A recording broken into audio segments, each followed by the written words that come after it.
As a witness, si Matibag talagang very low credibility. Number one, asawa niya ang isa sa mga nag-endorso ng complaint sa House of Representatives. Asawa niya ay isang congresswoman at dapat nag-kusa na lang siyang inibit kasi it is a stain on the NBI na mag-witness pa siya dyan. Number two, wala naman siyang sinabi dun na testimony na blockbuster.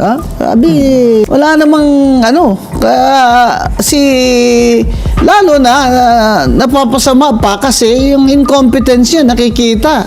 Noong unang salta pa lang, sinabi ni Attorney Biluan, you're a lawyer, you're not? Sabi niya, yes. So, what is Rule 130, Section 28? Sabi niya, can you please refresh my memory?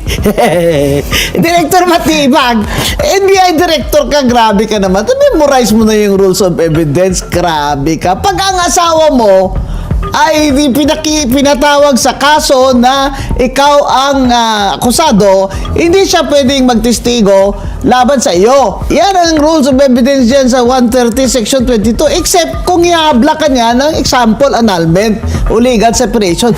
Yan po naman napaka-importanting rule ng evidence, hindi mo alam. Alam mo, ito si Matibag, ang tapang pero dapat ang tapang may talino, Ricky, may talino. NBI Director, magkano ba sweldo dyan? Ha?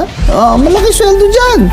Sabihin niya, itong threat national security concern ito, kaya ito violation ng Constitution, betrayal of public trust, sabi niya. Pero sinabi niya rin na yung pagplano mo na may ipapatay ka, that by itself is not a crime.